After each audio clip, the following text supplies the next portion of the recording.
I'm going to ask you a few questions which have to do with the rainbow. All of us have looked at rainbows, but the question always comes up, have you really ever seen it? I can ask you the same question about art. All of us have looked at art, which is very different from seeing art. And so here I have 15 questions, and let's look at them. And ask yourself, how many of them can I answer? We've all looked at rainbows. So the first question is, what is the color sequence? Is the red on the outside or on the inside? And what is the radius of the bow? And what I mean by that is the following. So if here is the horizon, and you see a rainbow, then there is somewhere a point that you can call the center of the circle, and then you can always measure the angle in terms of degrees. Not in inches, but in terms of degrees. What is that radius, typically? And then we can ask the same question about the length of the bow. The width of the bow. There are colors here. How wide is that in terms of angle? Roughly. I don't expect you to be precise, but roughly. Have you ever noticed that there is an enormous difference in the light intensity outside the bow and inside the bow? And if so, where is it bright and where is it dark? Have you ever noticed that? It will be staring you in the face when you look at the rainbow. What time of the day do you expect a rainbow? Do you expect to see them north, east, south, or west? Are there more than one bow? And yes, I already answered that for you. There really is a secondary bow. And then the question is, what is the color sequence of that second bow? And where do you have to look for it? What is its radius? And what is its width? And then comes a question that all of you can answer because of my problem set number 10. There was a problem 10.4, which addressed the issue, are the bows polarized? And then what is the direction of polarization? And is the polarization weak or is the polarization strong? All right.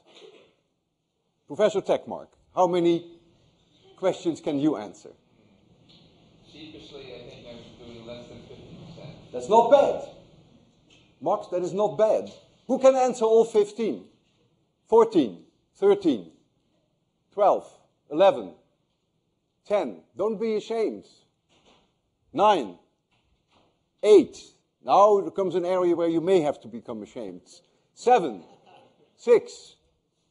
Who can answer 6? That's not bad. 5, 4. Who can only answer 4? 3, 2, 1. Who can answer 0? I'm proud of you. All of you can at least answer 1.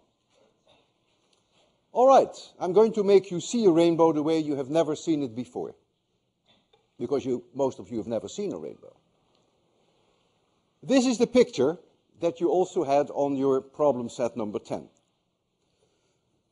Light from the sun, in this case, comes straight from the left. We're going to give the sun an angle in the sky very shortly. We used to call this angle theta 1. I called it I now for today, angle of incidence. And I call this R when the light gets into the water drop. I call that the angle of refraction. I call that R.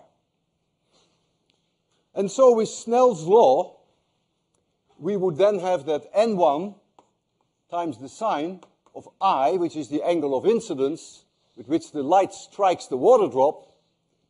N1 times sine I equals N2 times the sine of R. And for all practical purposes, N1 is 1, that is in air. And N2 is then an average value for water. N2 average value is about 1.336, averaged over the colors. I asked you in problem 10.4 to concentrate on the following trajectory. Light strikes the water. Some of it is reflected at A. I'm not interested in that. I want to know what goes into the water.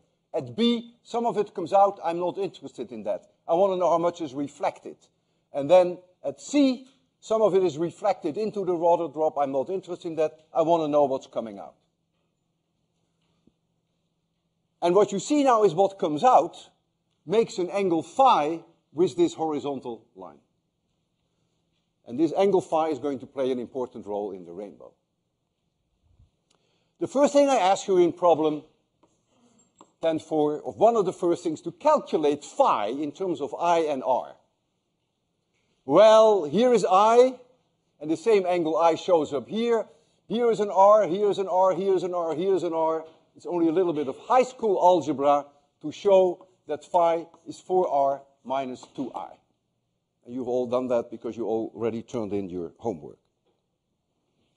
So what is interesting now, if you take I is 0 degrees, which is this light that strikes the rainbow head on, so to speak, then I is 0, right? Because I is the angle between the incident radiation and the normal to the surface, so that is 0. Then R is also 0, the angle of refraction, and consequently phi is 0. In fact, what the light is doing penetrates the raindrop and it comes straight back. So this angle phi is then 0. But now comes something that is very non-intuitive. If you increase I, then we will all accept that R goes up, and we will also all accept that phi goes up. What is not so intuitive is that there comes a certain angle of I for which phi has a maximum value, which is roughly near 60 degrees for I. And when you hit the water drop higher, that value for phi, which is the maximum value, will go down. So there is no longer an angle phi larger than a certain maximum, which I call phi maximum. And you can see that very easily. It is a simple exercise that is no more difficult than applying Snell's law. You see Snell's law there at the top, and I remind you that phi is 4R minus 2I. So you pick an angle of I, you calculate R with Snell's law, and you calculate phi. And you see indeed that in the beginning, as I goes up, R goes up and phi goes up, but when you reach I of about 60 degrees, you see that phi reaches a maximum, which is somewhere near 41.6 degrees. And look, when I is 70 degrees and 80 degrees, that phi is distinctly lower.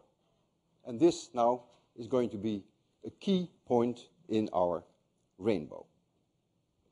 The first question that I can ask you in 803, maybe a little harder to ask high school students, can you calculate really at what angle I you will get that maximum value for phi?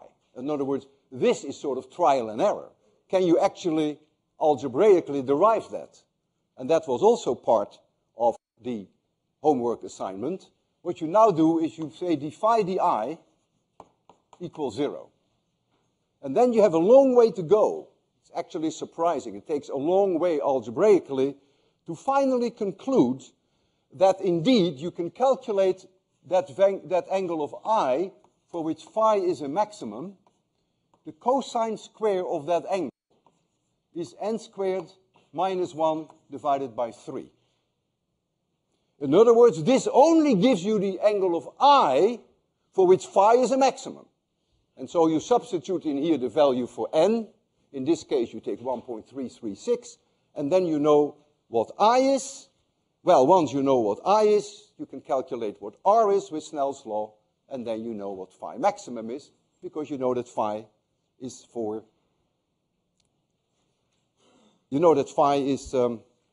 I wrote it on the blackboard here, 4R minus 2I. So let us write now on the blackboard here what happens for the different colors. So we have here N, red, is 1.331. Notice that I'm now going to be rather specific about colors, because that's, of course, behind the rainbow. And violet, which is sort of the shortest wavelength that we can see, for violet light, N is 1.343. For clean water, seawater, it is a little different. So notice there's a 1% difference. That means the speed of light for violet, blue light is about 1% lower in water than the speed of light of red light. And so with this equation now, with these different numbers for n, we can now calculate what I is for which phi is a maximum value. And you will find now 58, 59.53. You can now calculate the value for r, for which phi reaches that maximum. You do that from using Snell's law. You get 40.36 degrees.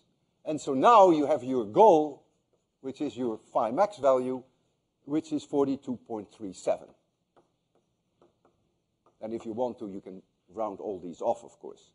And if we do the same for violet light, then you get 58.83. And then for R, we get 39.58. And for phi max, you get 40.65.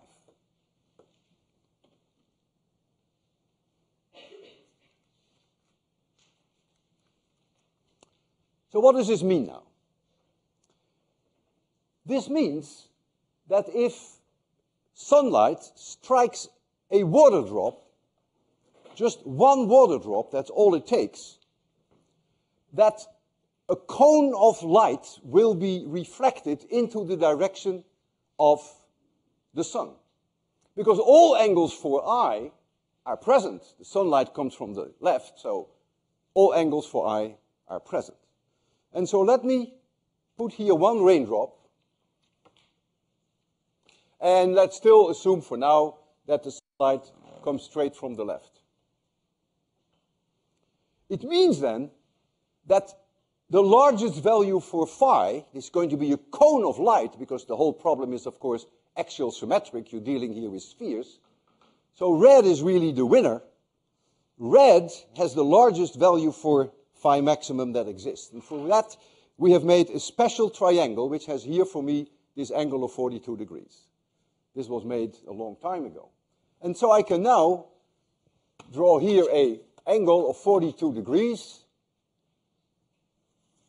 And 42 degrees in this direction, because the whole thing is axial symmetric. And that means a cone of light, whereby this angle, rounded off, is then 42.4 degrees. That is that maximum value for phi. There's no value for phi that is larger.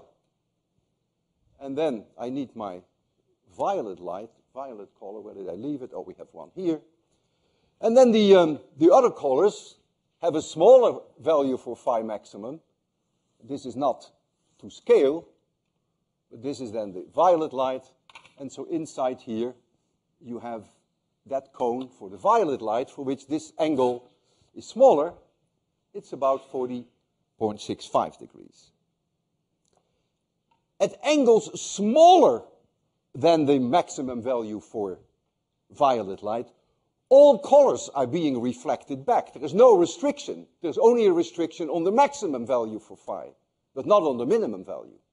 That means all other colors can come back inside this cone, and therefore, since all colors come back roughly with the same intensity, it will be white light. Because where all colors overlap, your brains will tell you that it is white light.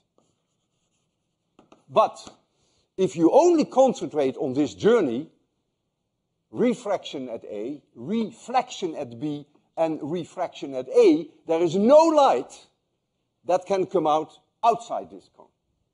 Keep that in mind.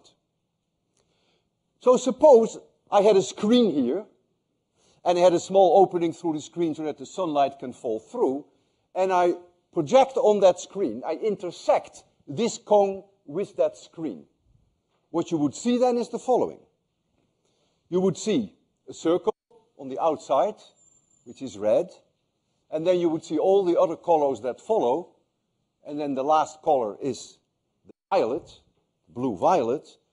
The inside would be white light, and the outside, there would be no light.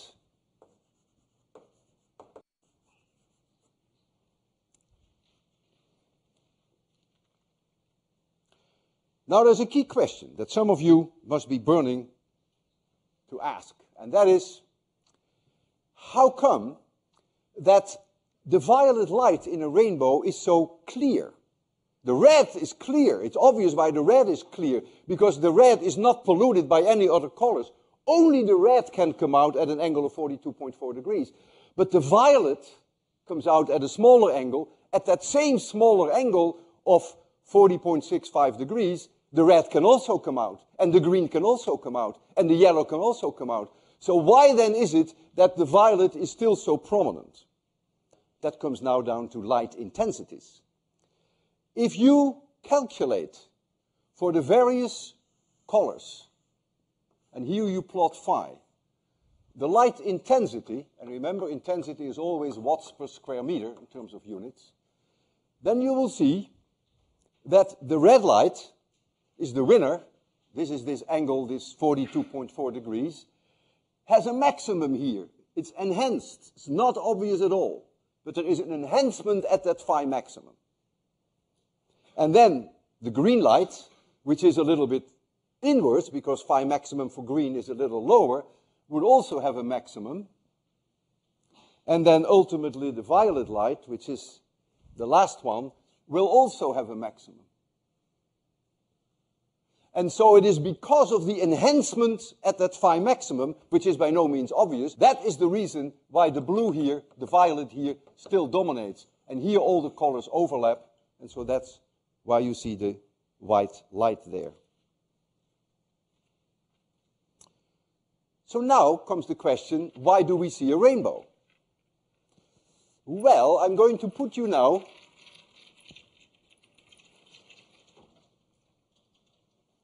somewhere at a location. This is the ground, and here you are. And the sun is in this direction, the sunlight. And you know that because you see your shadow. This is your head, this is your body, and these are your legs. You're looking straight at the shadow at your head here, 180 degrees away from the sun. The sun is there, and you see your head there. Let us assume now, because that's a condition for a rainbow, that it is raining or that there is water here, and that somehow the sunlight is not obscured. In other words, if it's also raining here, that's tough luck, then the sunlight cannot get through, and so you won't see a rainbow. So it is important that it is clear in the direction to the sun, and that the sunlight can strike the raindrops without any interference of clouds. So it just so happens that it's raining. And you look at this direction of the sky. You're looking up in the sky. And you pick any raindrop that you want on this line. There are zillions of them. Let's just pick this one. So the sunlight strikes that raindrop, like so. And what does this one drop do? Like all the other zillions of drops, they reflect into the direction of the sun a cone, which is like this. Each one does that individually. So there we go, 42 degrees. Here is that cone. 42 degrees. Here is that cone. And I will not draw the violet one. And you look at that raindrop, and at all the others in this direction. Will you see any light? The answer is no. If you accept this picture, that no light can be further out than the maximum value of the cone angle. So you don't see any light reflected from the sun. So you see the dark sky, because when it's raining, in general, the sky is dark. Now, you look in this direction. You pick any raindrops on this direction. There are zillions of them. Let's pick this one. I'll pick this one. So here comes the sun. And this one raindrop, like zillions of others, is going to reflect into the direction of the sun. A cone of light, whereby this angle, 42 degrees, and this angle is 42 degrees. And there it is. What will you see? Do you see light? Then, what color? White. You are looking straight into that inner cone, because look, small the angle is, you're looking right into this area somewhere here, and so you see white light. So you look high in the sky, you see the dark sky, the background, you look lower, and then you say, ow, white light from the sun. And you will see in pictures, it's enormous. But now, you look in a very special direction. You're going to look into this direction. The direction which is 42 degrees away from this line. So this angle now is the famous 42, if you want to make it 42.4, that's 5 degrees. Away from this line, away from your shadow, 42.4 degrees away from your shadow. And here is water. Zillions of water drops along the line. And here is the sun. And the sun light comes in like this. What is this water drop going to do? It's going to refract back into the direction of the sun a cone. This happens to be the direction of the 42 degrees. And then, of course, this is the direction of the 42 degrees. So here is that cone. What do you see? What will you see? You will see red light. Pure red light. You will see the light. This light. So you look high in the sky. No light is reflected from the water. You look at the 42.4 degrees and you see only red. And then you look way lower and you see white light. And we now understand why you're going to see the other colors, because we understand of the enhancement due to Fresnel equations of the green and of the violet. And so, if here is the horizon,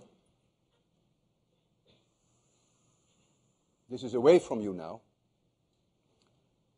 Since the whole thing is axial symmetric, you can turn this around that line, because a sphere is axial symmetric, right? All the raindrops have axial symmetry. So what you can do in this direction, 42 degrees, you can also do in this direction, 42 degrees. The sphere doesn't know the difference between up and down and left and right. And so what you're going to see now is you're going to see an outside bow, which has a radius of about 42.5 degrees. Here would be your shadow on the ground. And so this angle would be very roughly then the 42 degrees, if I round that off. And then you would see the other colors follow, and then ultimately you would see the violet. And you know which angle that would be at the 40.65 there. I draw the bow specifically a little lower than your horizon, because there's nothing wrong with the rain falling, of course, nearby. If the rain is very close, you could actually extend this even further. So you often see that the rainbow extends below the horizon, of course. And so this angle then indicates the elevation of the sun, how high the sun is above the horizon. And if the sun is very low above the horizon, this point will be here, and you will see a much larger bow. And in fact, the bow at sunrise and sunset, this angle is 90 degrees. But if the sun rises in the sky, then this point goes down, and with it, the bow goes down, and therefore, midday, you almost never see rainbows. That's the reason. Because the whole bow is then below the horizon, unless you spray water around you.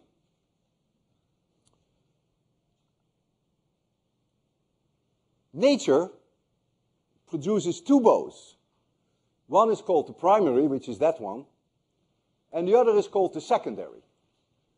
And the secondary bow is the result of light that makes one extra reflection inside the water. And so I have not shown here every time when the light comes in that some of it gets back into the air. I've only shown the trajectory of the key light that I need to make the secondary. Here the light strikes high up on the water drop. Here it strikes low on the water drop. In fact, this angle is around 72 degrees. It refracts into the rain. Refraction number 1, refraction number 2, and here it comes out. And this is then that angle phi. Compare that with this angle phi, right? The radiation comes out like this, and I define this as the angle with the horizontal. So that's really this angle. Sorry that it's a little bit on the edge of the blackboard. If you do your homework the same way that I have done for the primary, you will see that now there is not a maximum value, but there is now a minimum value for phi. So now we have phi minimum. And the values for phi minimum for the red light is 50.37 degrees. And for the violet light, it is 53.47 degrees. So this means that the secondary bow is higher in the sky than the primary. Because look, the radii are larger. But it also means that the colors are reversed. The red is inside the violet bow. So if I make an attempt, this would be the outside of the bow, and this would be the inside of the bow, and then very roughly, the radius, if I round it off a little bit, the radius is about 50. So this radius is about 52 degrees. Now the secondary bow is much fainter. And that's why many of you who have been staring at rainbows were so impressed by the primary, which is so dominant, that you don't pay attention to the secondary. It's much fainter. The reason why it's fainter is that you people know, because you worked with Fresnel equations, you have an extra reflection inside the water drop. That means, of course, the light intensity goes down dramatically. The secondary is substantially fainter.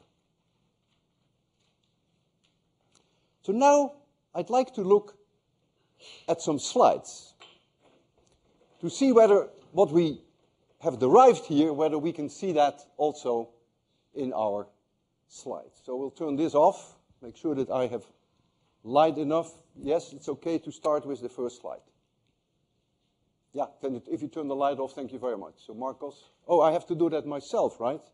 I've been promoted to advancer of the slides. So here you see a situation that all of us, oh, I wanted to, yeah, okay, that's fine. This is the maestro himself. His name was Isaac Newton. He understood the rainbow quite well. In his book Optics, you see this picture, and you see here the viewer, which is you. This is then that direction away from the sun. So this is where your shadow would fall. And here you see the inner bow, which is the primary, and notice that the light from the sun has one refraction in the back. And then here you see the secondary bow, whereby the light hits the water drop below and then comes in this way. So the secondary bow is outside the primary bow. And then here is a sketch that I made that indicates that even if the sun is very high in the sky, if you want an ego trip, and if you spray your lawn, then you can have a rainbow encircling your legs, which gives you a feeling of great power. Believe me, I've done it many times.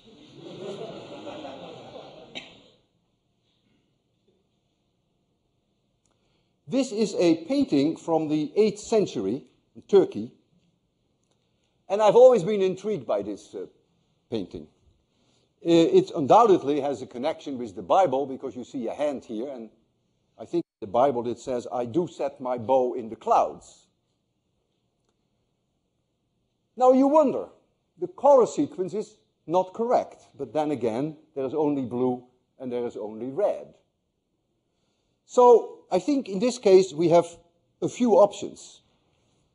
One option is that the artist really didn't look carefully at a rainbow. That's a possibility.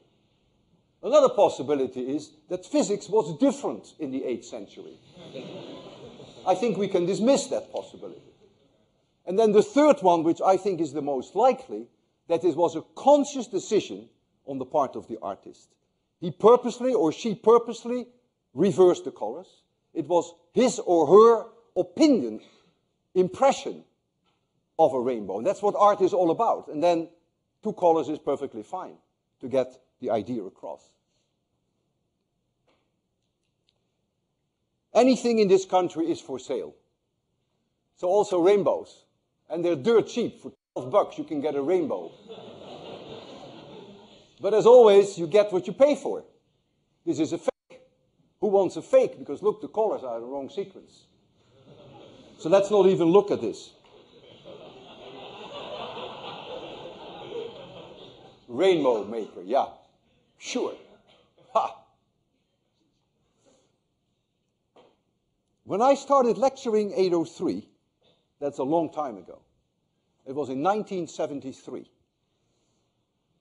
And I wanted so badly pictures of rainbows that I had made myself using a water hose and spraying water around. And I managed to do that. In fact, my daughter did. And so water is coming from the left. And what you see here is clearly the primary, the red on the outside. You see the blue, violet on the inside. You see all this white light. You understand now why there is this white light. But look outside the bow. You don't see the white light reflected. So that's why you see the sky so dark. My poor daughter, Emma, she suffered so much with a father who is a physicist.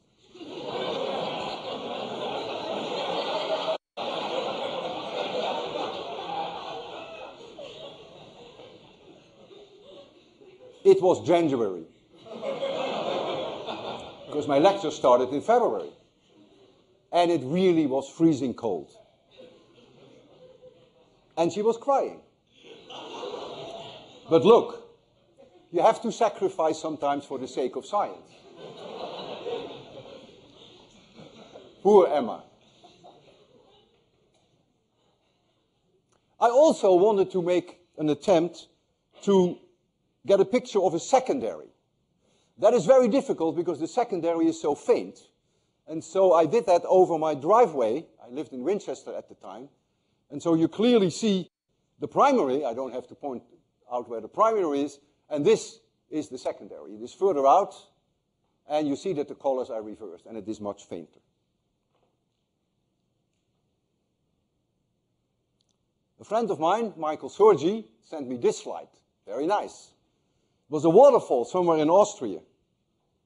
And you see very dramatic the white light from inside the bow, that reflected light from inside the bow, and then it terminates right here at the red. And of course there is water here as well, but it doesn't come back in your direction. And that's why you see the dark forest behind it. And now comes here a picture that was given to me by Doug Johnson. This picture was taken in Socorro, where there is the famous VLA, the Very Large Array radio telescope. And now you see truly all the features that you want to see. See the primary bow, color sequence as predicted, and notice how much brighter the sky is inside the bow than it is outside the bow. And then you see the secondary. You see that the colors are reversed. Now keep in mind, the secondary only has a phi minimum. So that means light can go out at a larger angle, because phi minimum means only a lower limit. And that's why the sky here becomes a little brighter again than here, because white light can make it through 2 reflections. So you see here quite dramatically why it is so white here, why it is so dark here, but why some of the light returns, because of the fact that the secondary has the phi minimum. All this is the result of what we call geometric optics. Snell's law and Fresnel. Nothing else.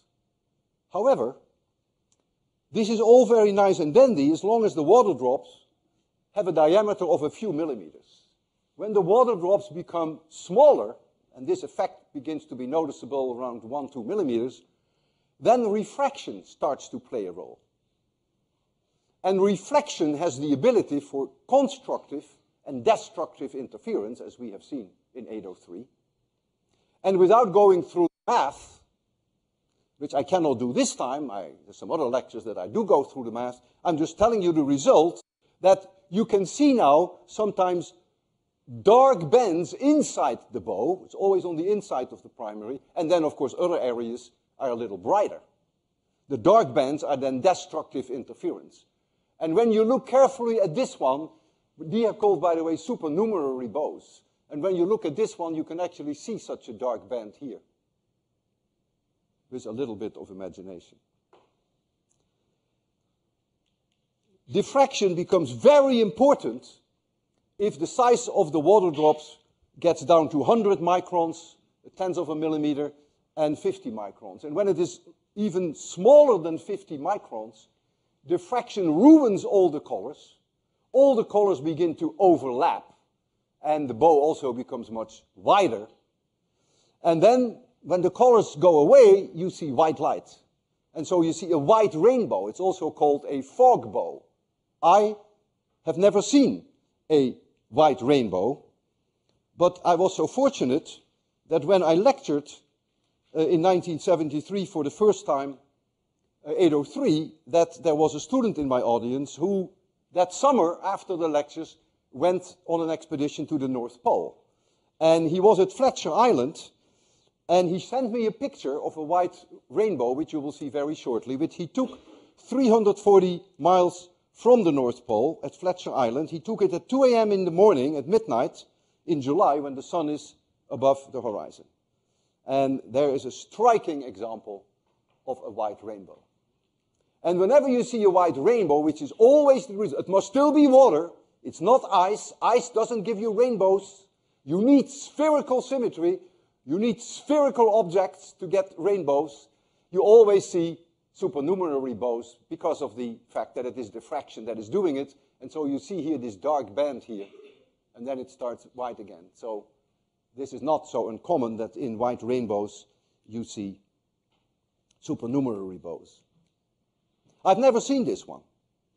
And there is another thing, another kind of rainbow that I've never seen that I would like to see, and that is a rainbow that you can see very shortly, very close to sunset, very shortly before sunset, or very shortly after sunrise. We all know, because we have covered Rayleigh scattering in 803, why then the sun only lets red light penetrate to you.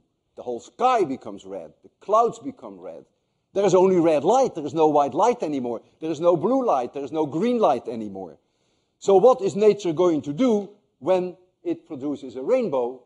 Everything turns red. And that is what you see then here. This is a red rainbow. And I wish I would ever see that. Notice that all that white light from inside the bow is red now. But also notice that the bow is still there. There clearly is an enhancement of red light at that angle of 42.4 degrees. That's because of Mr. Fresnel. That enhancement is still there at phi maximum. That is not undone by the red light.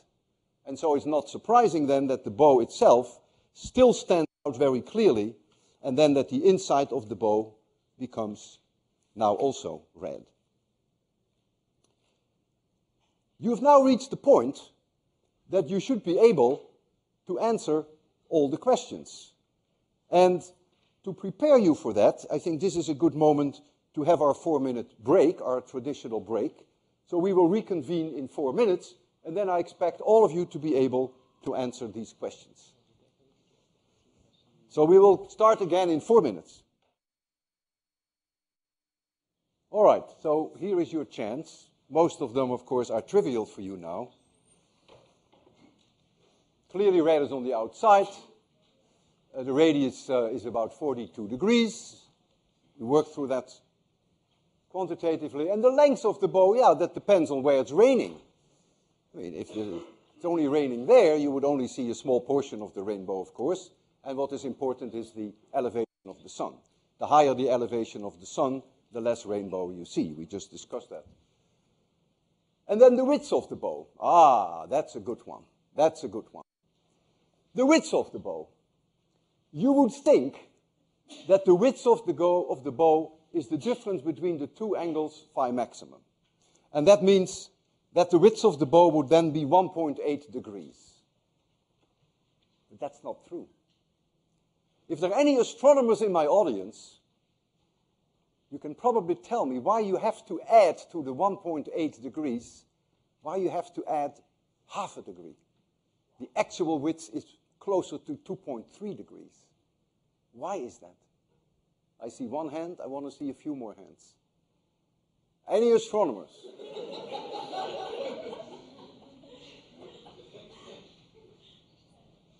Why is it? I'm thinking maybe this is just the beginning of the violet light. You tried, and the others didn't. I said, is there an astronomer in my audience? So I give you a hint. The sun is half a degree in the sky. That means each point of the sun makes a rainbow.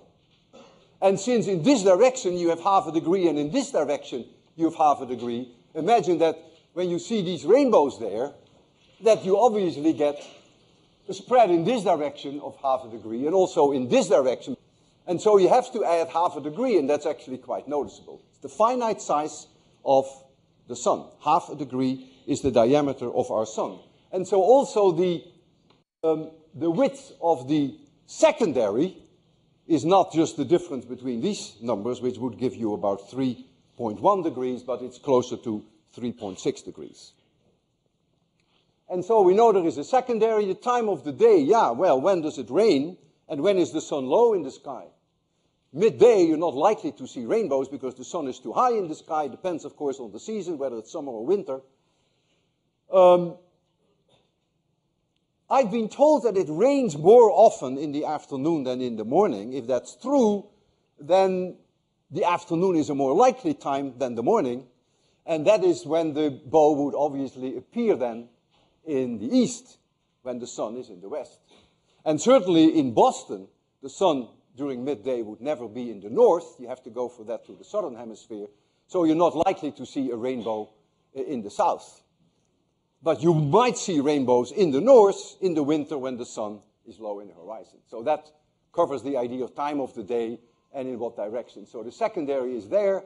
The color sequence is reversed. We just discussed the width of the bow.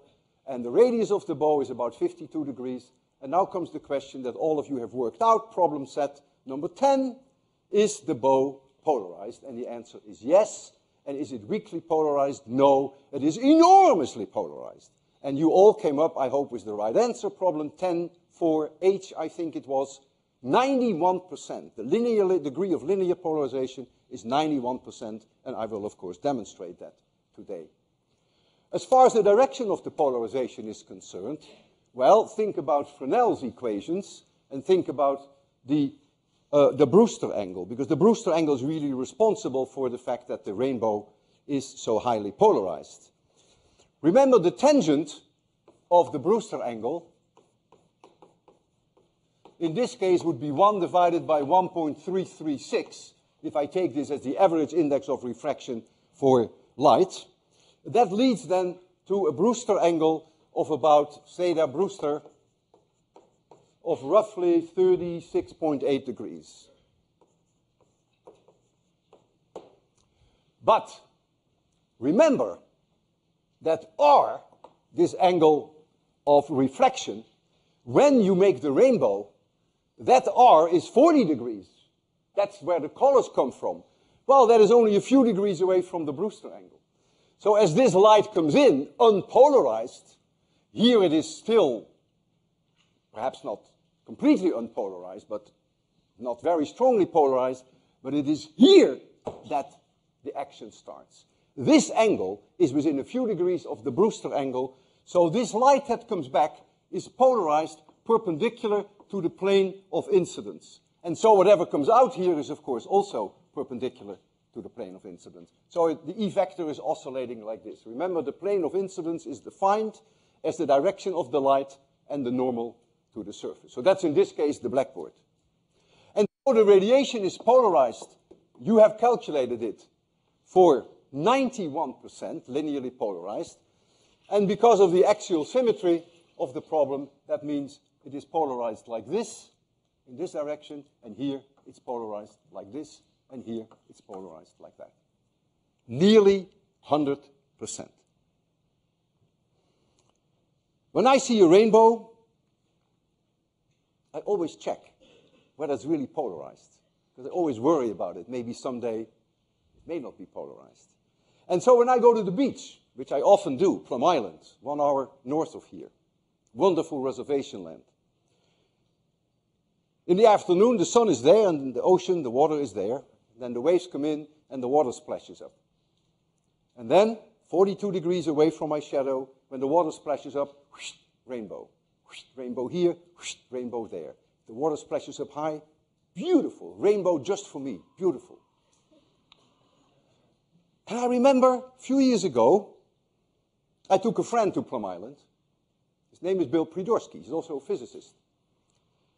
And we were looking at it and splashing of the water.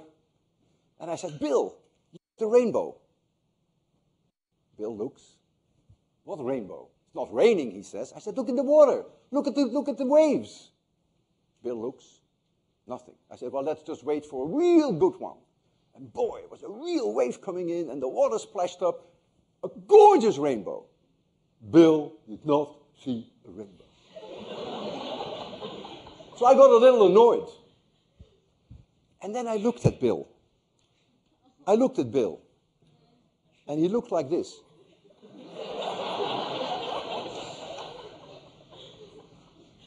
And then I knew. And you know too. Because polarized sunglasses are designed in such a way, which was covered in 803, that the direction of polarization is like this. But the bow is like that. And so you kill the bow. So I said, Bill, would you please take your sunglasses off? And he did. And I was waiting. Boy, there came a wave so fantastic.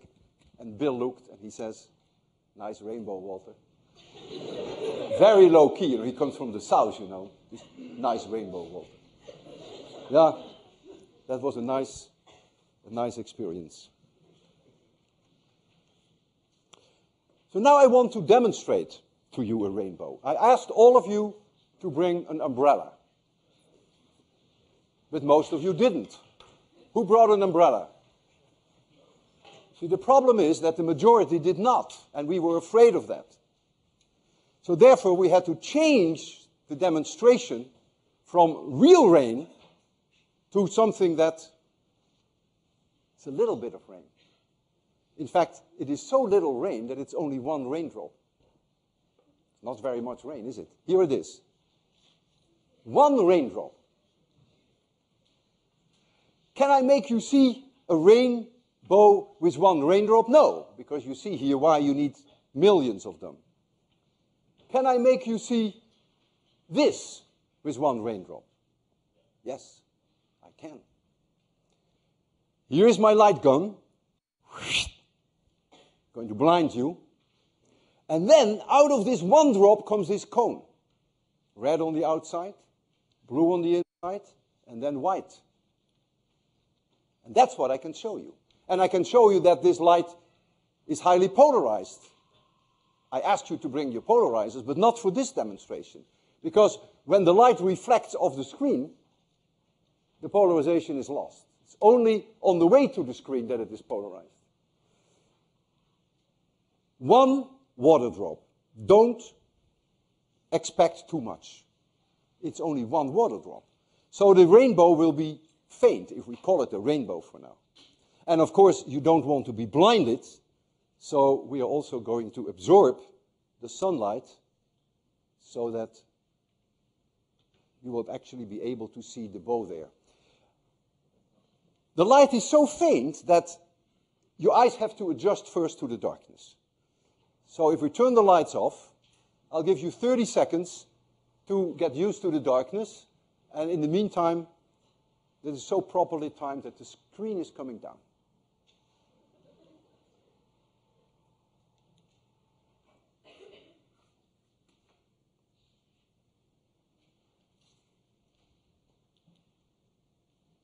So let your eyes adjust.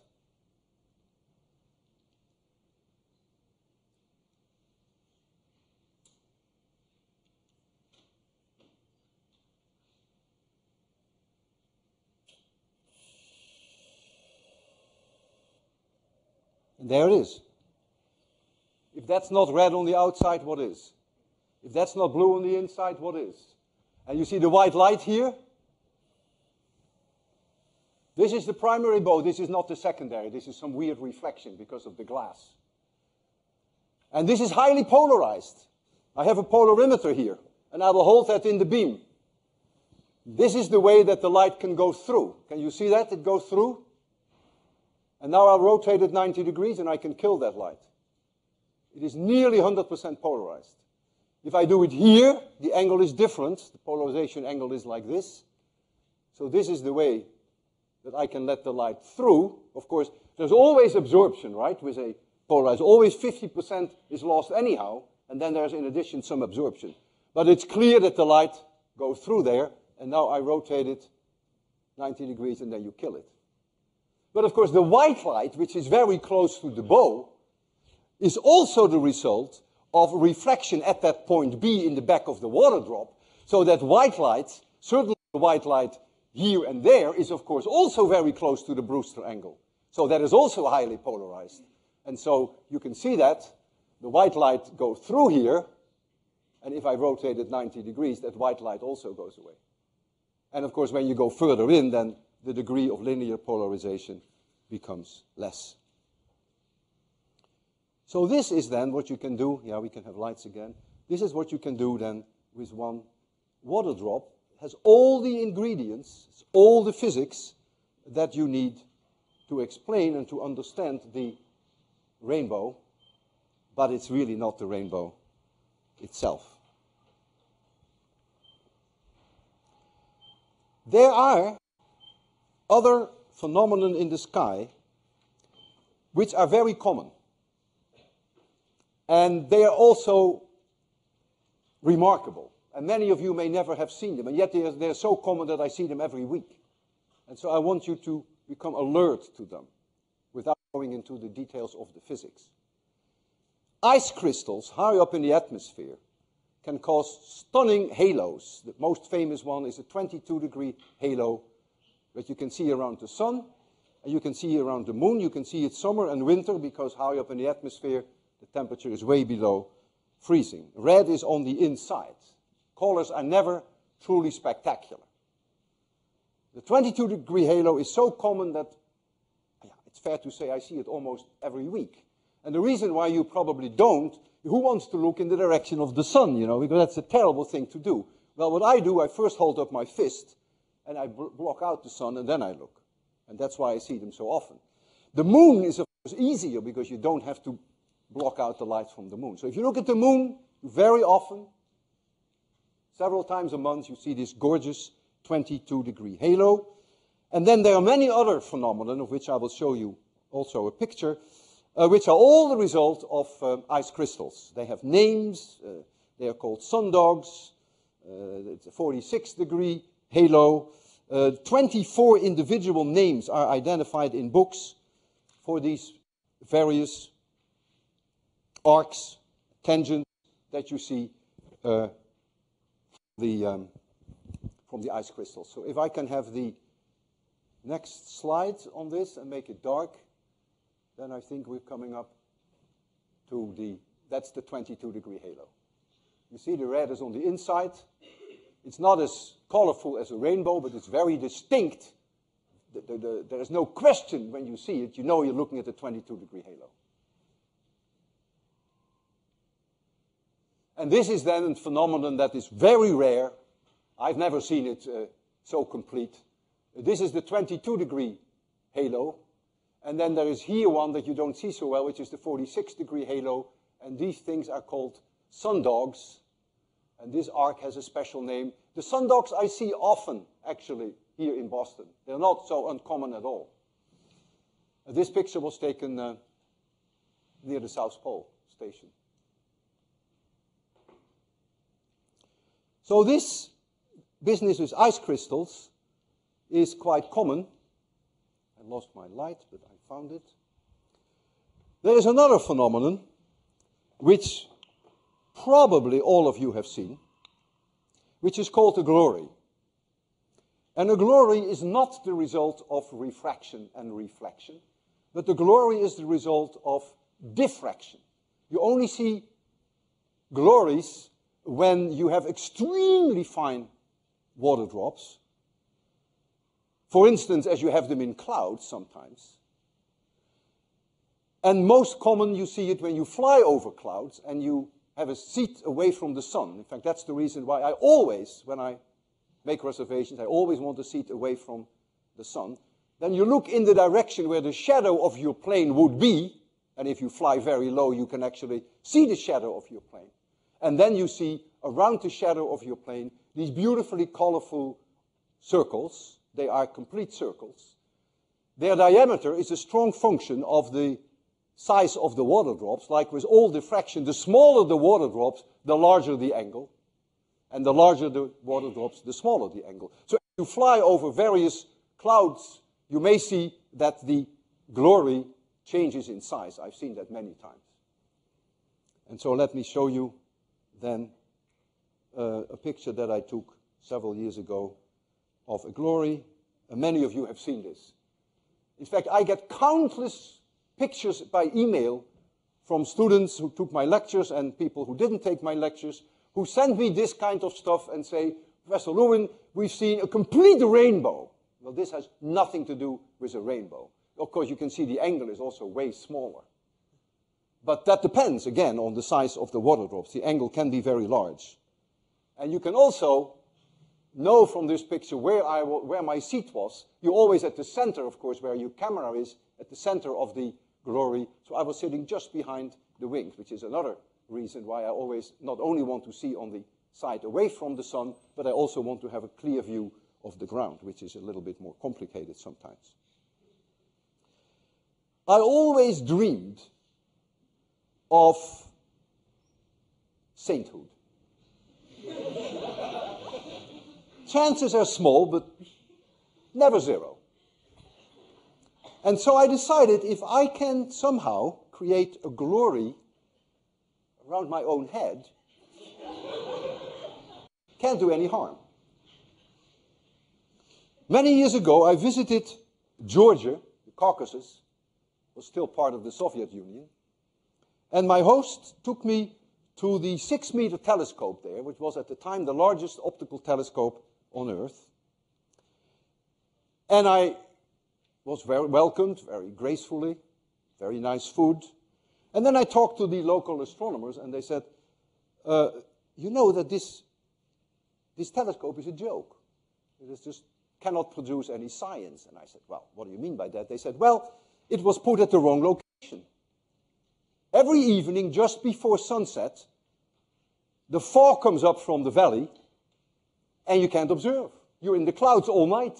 So it's the most ridiculous thing here to have a telescope. And then I said to myself, this is my chance. Because if the fog comes up from the valley, if then I can photograph my shadow on this wall of fog, because they said it really comes up like a wall, then I will get a glory around my head. And I thought they were joking. I said, well, that's a nice story, but you must be joking. And they said, well, just out at 5:30, we'll show you. So I came out at 5:30, and fair enough, like a wall, it came up, and in a matter of 1 minute, we were in the clouds, and we stayed in the clouds the whole night. The next day, I had my camera. And the sun was there, and the fog came perfectly on time. The timing was very critical because the fog comes very quickly. Let me first show you that the fog indeed comes like a wall. There it is. That's the 6-meter telescope in Georgia. And then this wall comes, and in a matter of 1 minute, it's over you. But I was quick.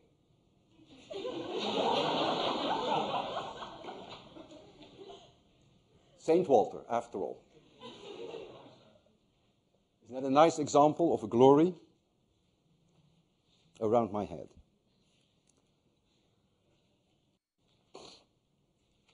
Okay. Can I have the next slide? Oh, I think I have to do that. And then I would like a little bit more light. Can you put the light on TV?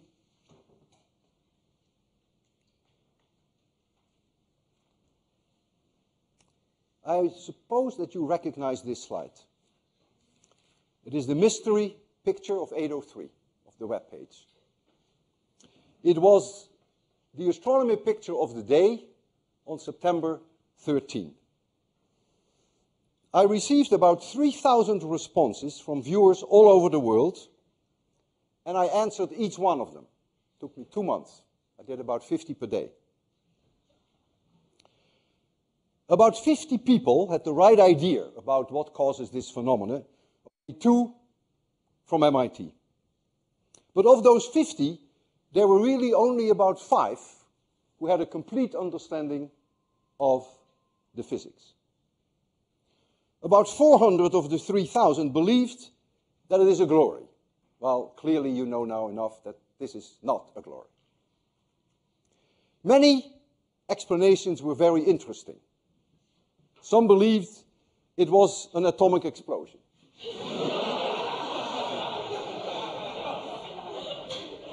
More than one.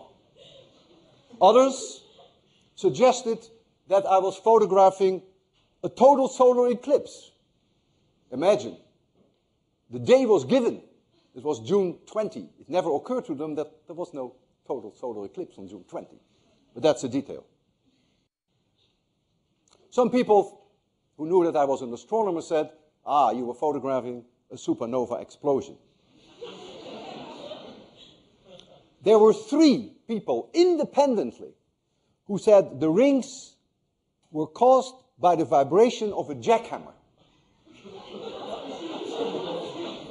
That would make a very nice problem for the final.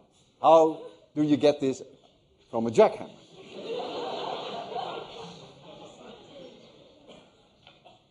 And then there was one who says,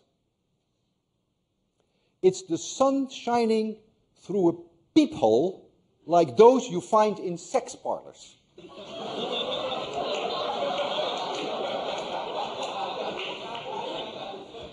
And then he said between parentheses, I know.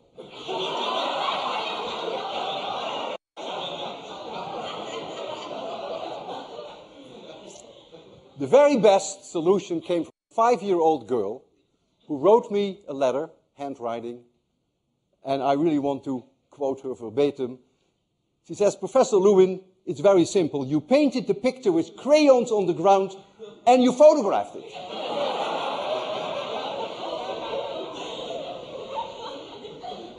Isn't that wonderful? I mean, this 5-year-old kid, that's the easiest solution. You just draw it on the ground and take a photograph.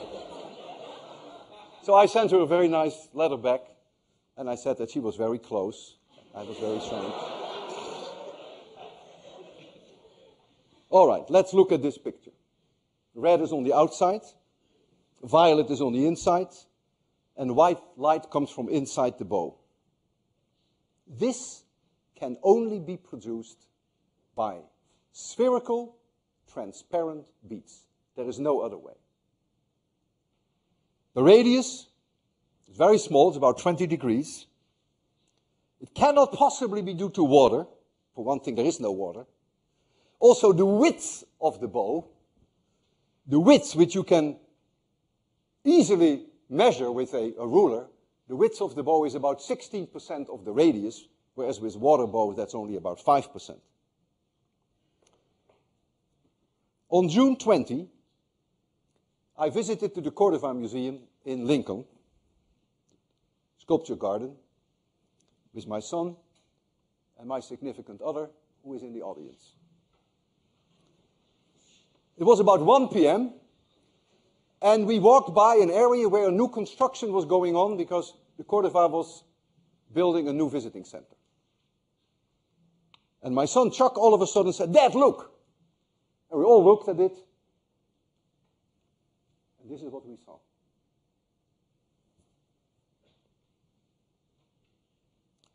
I had never seen anything like that before in my life. But I knew immediately, within seconds, that it can only be made by spherical, transparent beads. That's the only way it could be made. So I immediately thought of maybe glass, maybe plastic, whatever. But it had to be spherical, transparent beads. So I wondered, why would there be so many of these beads here in this construction site? And it was not until days later, when I actually discussed it with Marcos, who is also in the audience, who said that these glass beads, about 1/4 millimeter diameter, are being used for sandblasting. And indeed, a lot of sandblasting had been going on, you could see, in that area. And so they had spilled a lot on the ground, luckily.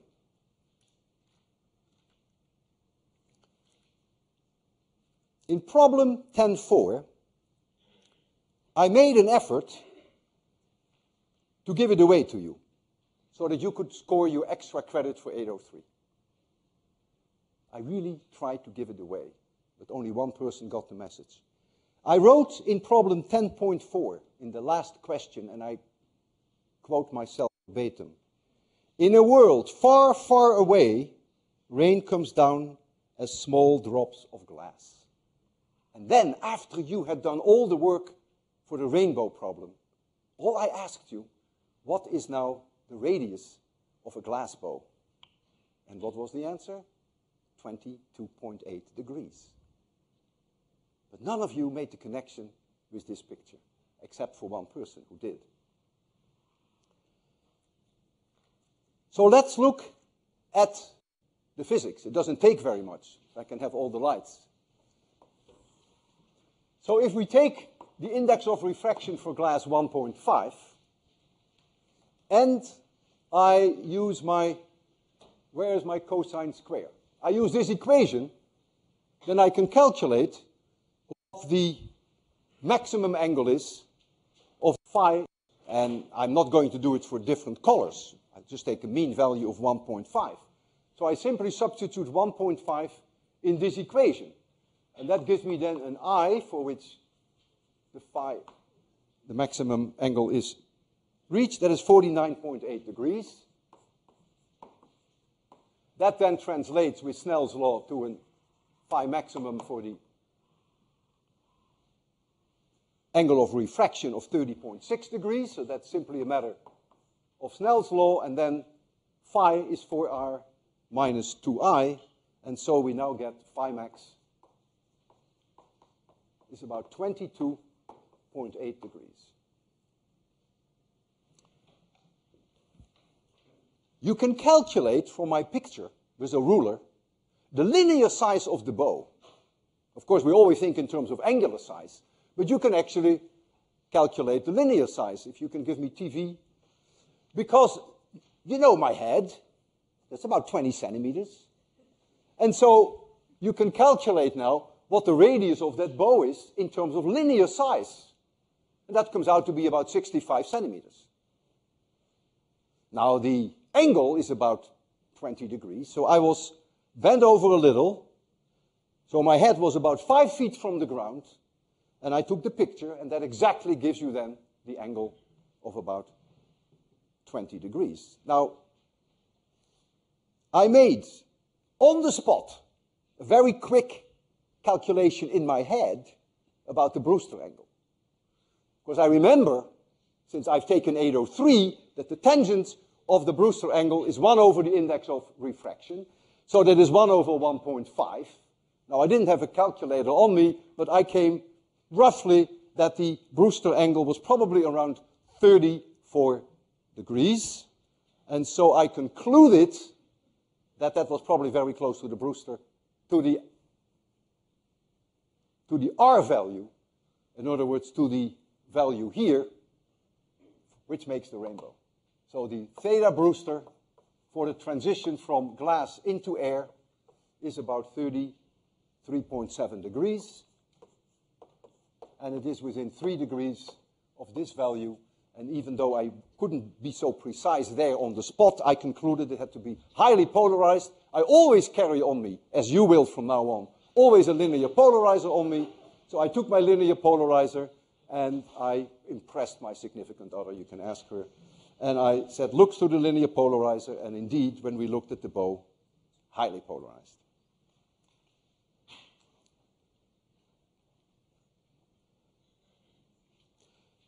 I took some beads home, scooped them up. There were lots of them, because I immediately realized that I was going to use this for 803. We ordered a few kilograms. It was dirt cheap. It only cost a few dollars.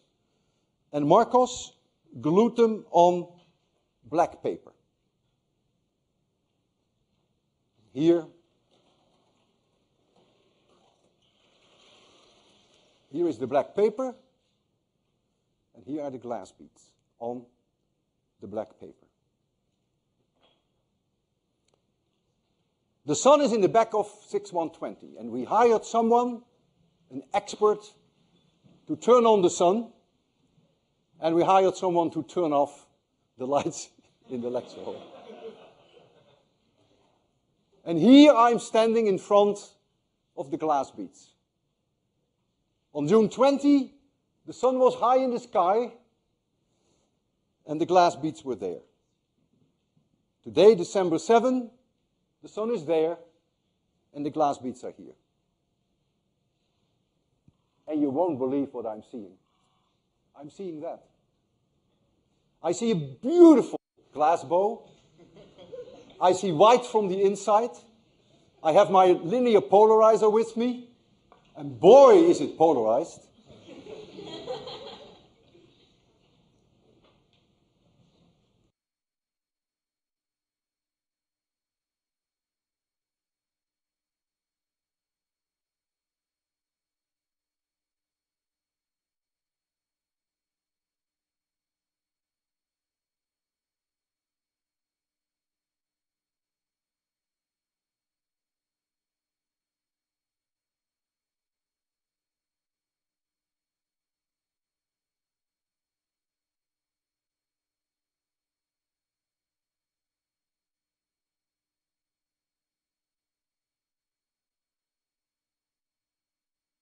And I want all of you to see this.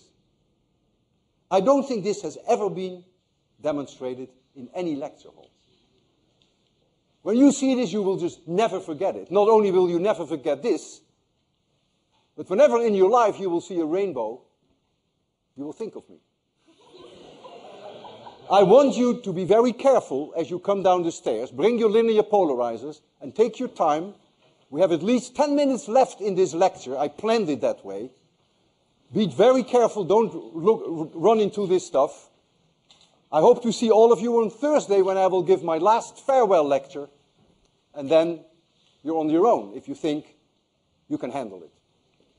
So walk by. The closer you are, the nicer the bow is. And if you close one eye, you even see a better bow. And this is a question for you. Why would it help if you close one eye, which I did not have to do on June 20? So take your time, don't rush, and use your linear polarizers.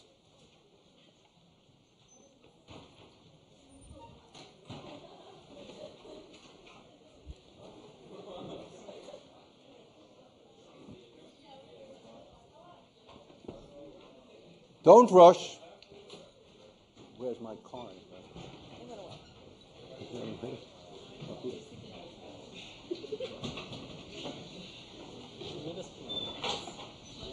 We have 9 more minutes, and in the 9 minutes you can slowly get out here. And all of you should have plenty of time to stand there for at least 10 seconds. Go very close, close one eye.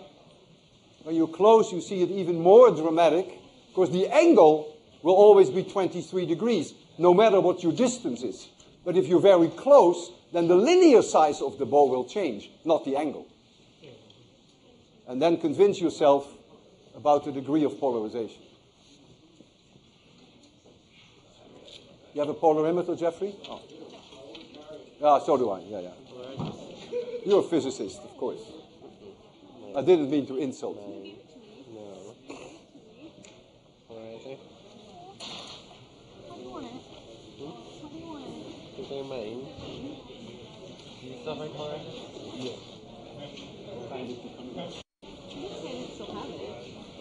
No, I still have it.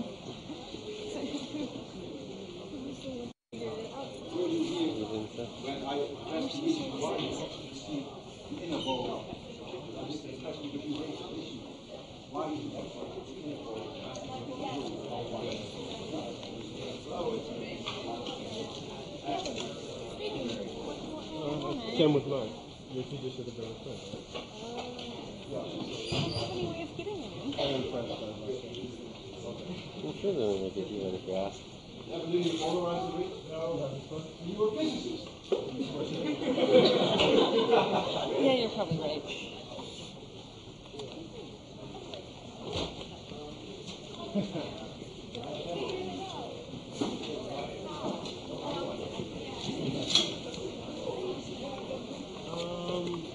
That's mine. So Kevin, what'd you think? I was very impressed by the lecture. I learned a lot, and I think we captivating. Yeah.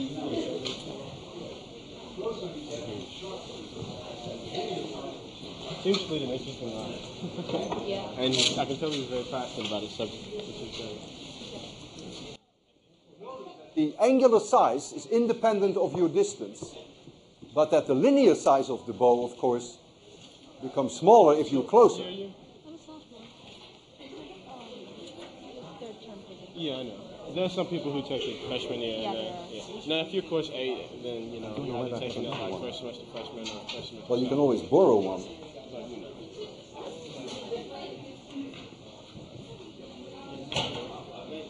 You want to keep it or you want to borrow it?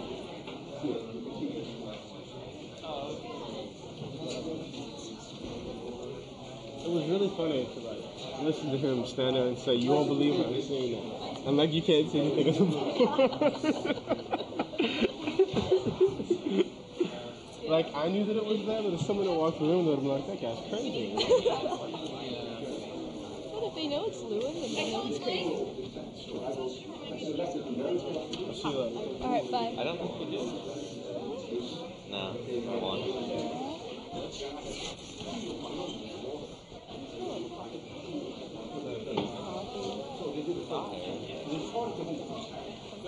Take a nap.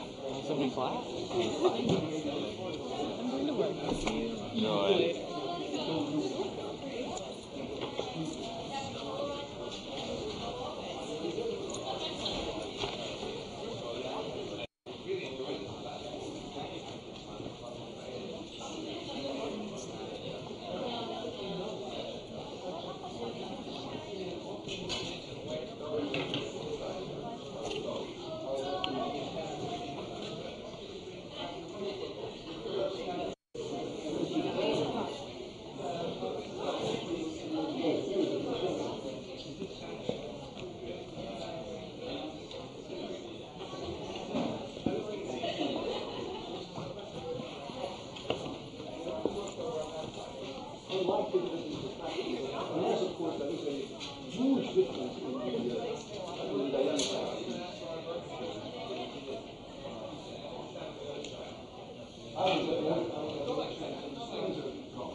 Actually, I want to see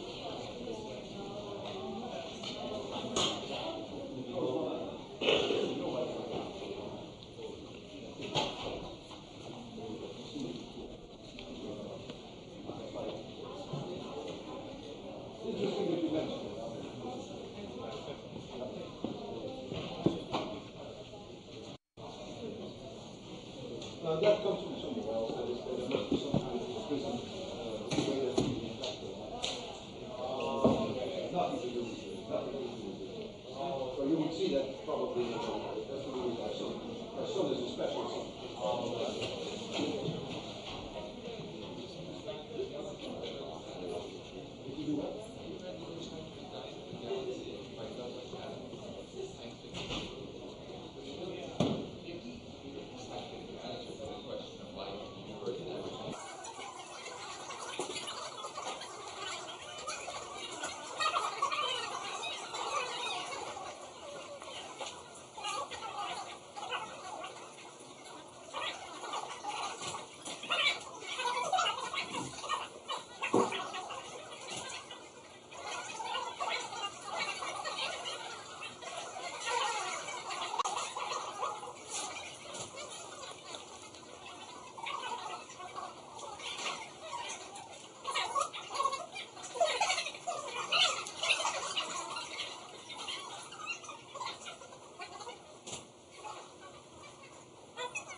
But yes, you will get absolutely correct. If you get to 77, you probably get the equivalent of 1 to over, say 10, something like that.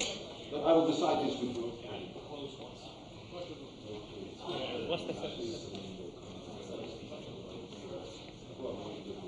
Yeah, please do explain. And Kevin should also look for the photograph. Go very close, and you see it very nice. Close one eye. Close one eye. Then you see the bow sharp.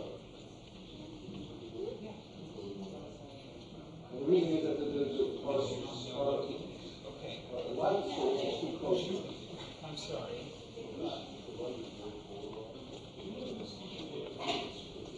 I do not know the species. I do not know his name. The fall is probably, I would probably teach you in the fall 2005. Oh no, 8. I don't know who's doing it. No, because I was trying to decide what the lunch ticket would be next day. So,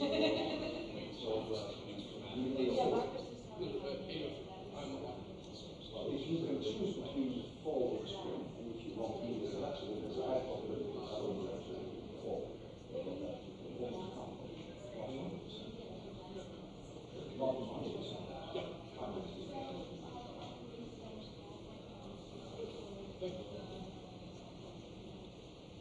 Okay, thank you. I just figured some sort of thing I'll have to figure it out.